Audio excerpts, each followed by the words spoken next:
پرانی داستانوں میں ہم نے ایسے قصے بارہا پڑھے ہیں جن میں لوگ اندھیرے غاروں اور سرنگوں میں چلتے گئے اور اچانک ایک چمکتے جگمگاتے محل میں نکلے جس کے مچانوں پر ہیروں کے، نیلم، پکھراج اور زمرد کے اتنے ڈھیر لگے تھے کہ ہوا کے ذرا سے جھونکے سے بھی یہ ہیرے اور یہ موتی فرش پر یوں گرنے لگتے تھے جیسے بہت بڑے نقارے پر بارش کی موٹی موٹی بوندوں کے ساتھ چھوٹے بڑے اولے بھی گرا کرتے ہوں۔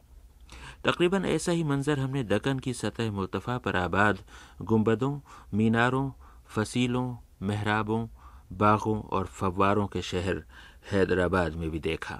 باغ عامہ کے سامنے ایک گلی میں پہنچ کر ہم ایک ٹوٹی پھوٹی، ادھوری اور پرانی عمارت میں داخل ہوئے، بالٹیوں کو بھرنے والی ٹوٹیوں سے ٹکراتے اور ربڑ کے پائپوں کو پھلانگتے، بوسیدہ اور پرپیچ سیڑھیوں پر چڑھتے، نیچی چھتوں سے سر ٹکرا جانے کے خوف سے جھکے ہم اس آدھی پکی آدھی کچی عمارت کی چھت پر پہنچے اور وہاں بعد میں تعمیر کیے گئے نسبتاً نئے اور کشادہ کمرے میں داخل ہوئے تو کیا دیکھتے ہیں کہ مچانوں پر کتابیں ہی کتابیں چنی ہیں، رسالوں، دستاویزوں، قلمی نسخوں، بھاری بھرکم جلدوں اور وزنی مطبوعات کے وہاں ڈھیر لگے تھے اور ان کو چن چن کر سجانے والا ایک شخص سہما بیٹھا تھا کہ کہیں ہوا کا کوئی ذرا سا جھونکا انہیں اڑا نہ لے جائے۔ آج ہم اسی شخص کی داستان کہیں گے۔ یہ محمد عبدالصمد خاں ہیں جو پیشے کے اعتبار سے موٹر میکینک تھے مگر ذوق کے لحاظ سے کتابوں کے شیدائی تھے۔ ہفتے بھر موٹروں کی مرمت کرتے تھے اور چھٹی والے دن نہ معلوم کہاں کہاں کی خاک چھان کر کتابیں جمع کیا کرتے تھے۔ آخر یہ ہوا کہ اس دوڑ میں نئے زمانے کی تیز رفتار کاریں پیچھے رہ گئیں اور پرانے زمانے کی بوجھل کتابیں آگے نکل گئیں۔ عبدالصمد خان نے اپنا موٹر گیراج بند کیا اور اپنے کتب خانے کو اردو ریسرچ سینٹر کا نام دے کر اسے تحقیق اور مطالعے سے دلچسپی رکھنے والے عام لوگوں کے لیے کھول دیا۔ صرف 10-12 برسوں میں وہ 7,000 کتابیں، 32,000 رسالے، 500 قلمی نسخے، 200 سفر نامے، 250-300 تذکرے، 50 لغات اور ان گنت کتابچے جمع کر چکے ہیں اور نتیجہ یہ ہوا ہے کہ آج سینکڑوں طالب علم اور اساتذہ، محقق اور مدبر ان کے کتب خانے سے فیض اٹھا رہے ہیں۔ مگر اس خوشگوار داستان سے کچھ افسوسناک پہلو بھی نکلتے ہیں۔ اس وقت ہم عبدالصمد خان صاحب سے جو گفتگو کر رہے ہیں اس میں آپ بھی شامل ہو جائیے، جس کے بعد آپ کو باقی داستان سننے کو ملے گی۔ اس وقت ہم حیدرآباد دکن میں صمد صاحب کے کتب خانے کے اندر ہیں۔ وہ چلتے جا رہے ہیں اور ہمیں اور آپ کو مختلف الماریاں، شیلف، مچان اور طاق دکھاتے جا رہے ہیں۔ یہ خواتین کے رفائل، ان کی تعداد تقریباً 3,500 کے قریب ہمارے پاس سیکٹر میں ہے یہ، اور اس کے پیچھے بھی کچھ رکھے ہوئے ہیں۔ اس کے بعد یہ جو ہے طنز و مزاح پہ جتنی کتابیں اردو کی آئی ہیں ان کی تعداد بھی تقریباً 250 کے قریب ہے۔ اس کے بعد یہ ڈرامے اور فن ڈرامے پہ جو کتابیں لکھی گئی ہیں، یہ نیچے داستانیں ہیں قدیم، ان کا بھی میں سمجھتا ہوں جتنا بڑا ذخیرہ ہمارے پاس ہے شاید ہی کسی کتب خانوں میں اتنا داستانیں ہوں۔ اس کے بعد یہ مذہبی کتابیں اس سائڈ میں آ گئی ہیں۔ اس طرف تاریخ ہے، اس میں ذکر اللہ صاحب کا تاریخ ہند کا مکمل سیٹ، اور یہ شعراء کے تذکرے ہیں، شاید اتنی بڑی تعداد بھی شاید آپ کو کہیں ملے۔ ان کی تعداد بھی میرے پاس تقریباً 350 کے قریب ہے۔ اب یہ سب وہی رفائل مختلف جن کو بہرحال جہاں جگہ ملتی گئی، یہ بھی اسی حال ہے۔ یہ سیرت، سوانح اور خودنویس سوانحوں پہ یہ پوری الماری ہے۔ اس طرف جو آپ دیکھ رہے ہیں یہ قدیم غزل گو شعراء کے کلام اور ان کا انتخاب ہیں۔ اس سائڈ میں نظموں اور دوسرے جو صنف منظوم داستانیں یا مثنوی وغیرہ ہیں وہ ہیں۔ اس کے بعد یہ بھی اسی طرح سے میں ہے۔ یہ 19ویں صدی کی کتابیں جو کچھ الگ کر سکے ہیں ہم، وہ ہیں۔ اس میں کچھ مینuscript اور زیادہ تر مسودے ہیں۔ جیسے میں نے آپ کو بتایا تھا کہ چراغ علی صاحب کے 28 مسودے، یہ پورے مسودے ہیں صاحب۔ اسی طرح یہ اعلیٰ حضرت یہاں کے مرحوم جو بادشاہ تھے ان کا کلام جو کنگ کوٹھی سے جاتا تھا استاد جلیل کے پاس اخباروں میں شائع کرنے کے لیے، یہ اس کا پورا فائل ہے۔ یہ کشن پرساد شاد کا نام آپ نے سنا ہوگا ہے. یہ ان کا کلام ہے جو حیدر یار جنگ اور ضیاء یار جنگ نے جس کی اصلاح کی ہے. ان کے اصلاح کے ساتھ آ جائے گا آپ کو. اور اسی طرح یہ الماری میں بھی پورے مسودے جو ابھی تک میں ٹھیک نہیں کر سکا پورے وہی بھرے ہوئے ہیں. اب یہ رفائل میں آ جاتے ہیں. مختلف رفالوں کے فائلوں کے میں نے الگ الگ جیسے نگار ہے. نگار کا مکمل میرے پاس جو ہے سیٹ ہے یعنی 1922 سے لے کر اب تک. اسی طرح اردو اورنگ آباد سے جو نکلتا تھا اورنگ آباد سے لے کر پاکستان کا مکمل والیوم ہے. 56 تک کے میرے پاس یہ بالکل مکمل ہے. اس طرف یہ تو آپ نے جیسے دیکھا کہ غالب یاد پہ پورے شرح اور کلام اور مختلف جو ان کی فن پہ کتابیں لکھی گئیں. اس طرف اقبال رسائل جو غالب نمبر نکلے ہیں ان کی تعداد میرے پاس 125 کے قریب ہے صاحب, صرف غالب نمبرات. اور اقبال نمبر کے جو نکلے ہیں وہ بھی تقریباً 80 کے قریب ہیں.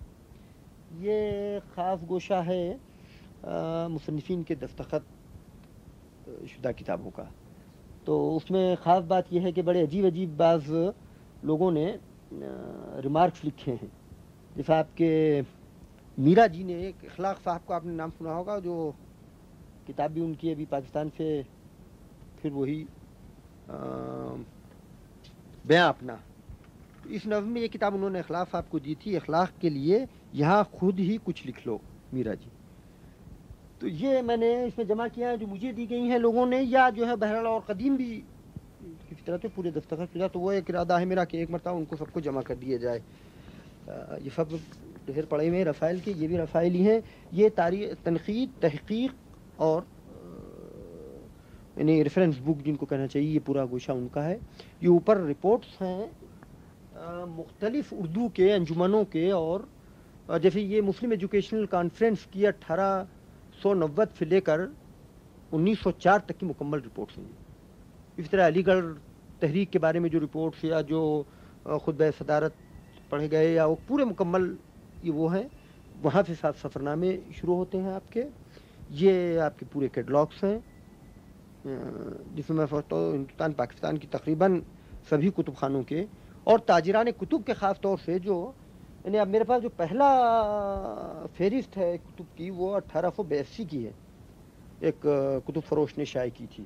تو اس طرف اب یہ آ جاتا ہے. پھر یہ میرے پاس کا مین اسکرپٹ کا قلمی نسخے. جی ہاں, قلمی نسخے. یہ دونوں جو ہیں اردو کے ہیں اوپر کے, نیچے جو ہے پرشین ہے اور نیچے عربی ہیں, اور نیچے جو ہے وہ بھی مسودے کی شکل میں ہے.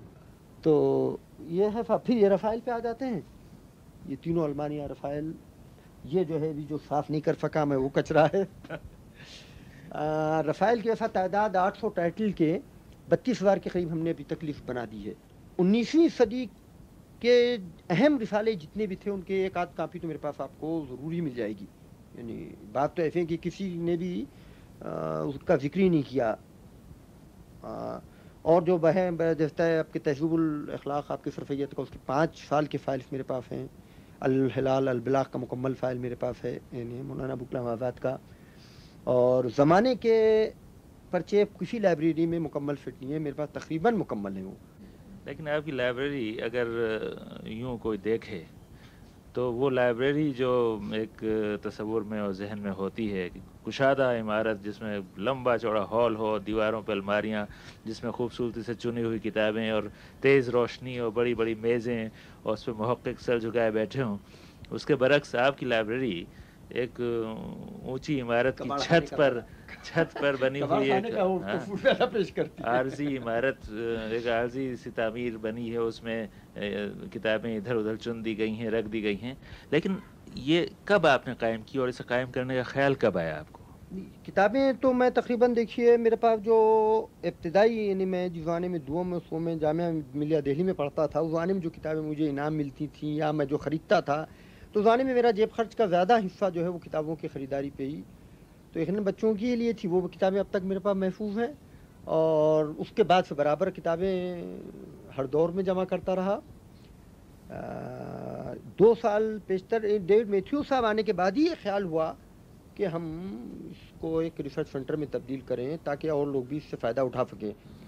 مگر اب بہرحال افسوسناک بات یہ ہے کہ اب میں خود اس سے تنگ آ گیا ہوں. میں سمجھتا ہوں شاید میں بہت جلد اس کو بند کر دوں. وہ کیوں؟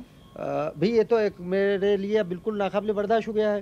جیسے مینوسکرپٹس وغیرہ ہیں کہ اب اس کو میں اگر تہذیب ترتیب یا جو ہے ایلیمنیشن وغیرہ کرنے کی کوشش کروں تو میں بتاؤں 30-40 ہزار روپے بہت آسانی سے میرے خرچ ہو جائیں گے. اچھا بجٹ کا میرے مسئلہ بڑا عجیب و غریب یہ ہے کہ صاحب کتابیں میں اس طرح خریدتا ہوں کہ بالکل ایک ہنسی کی بات ہے کہ دفعہ میں کھانا کھانے جا رہا ہوں اور راستے میں کوئی فٹ پاتھ پہ کتاب مجھے مل جائے تو صاحب میں وہ کتاب لے لوں گا اور کھانا سوچوں گا چلو بھائی آج رات کا کھانا نہ صحیح کل ناشتہ ہی کر لیں گے. تو اب کتابیں خرید کے تو جمع میں نے بہت کر دی ہیں مگر اب ان کو رکھنا اور حفاظت سے رکھنا وہ میرے لیے ناممکن ہو گیا ہے.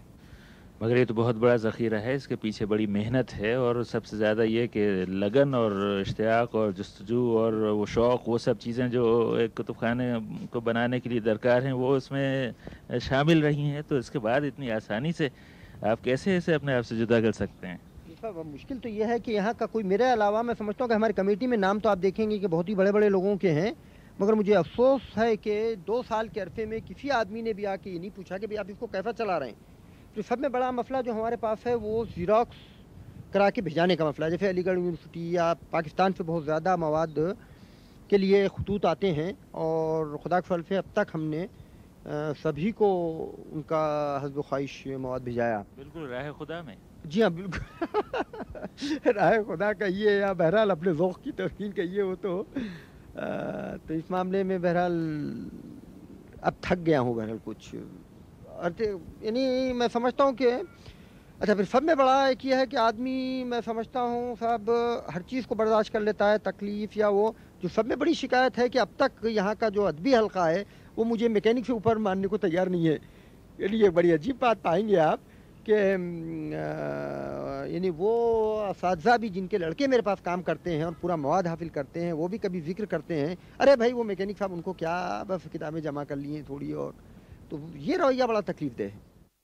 تو یہ ہے عبدالصمد صاحب کا کتب خانہ جس کے متعلق کسی نے کیا اچھی بات کہی کہ کہنے کو تو یہ ادارہ ہے مگر اسے ایک فرد کے اضطراب سے تعبیر کیا جا سکتا ہے جس نے اپنی تنہا روی اور سوز دروں سے ایک ادبی گھروندہ تعمیر کیا ہے.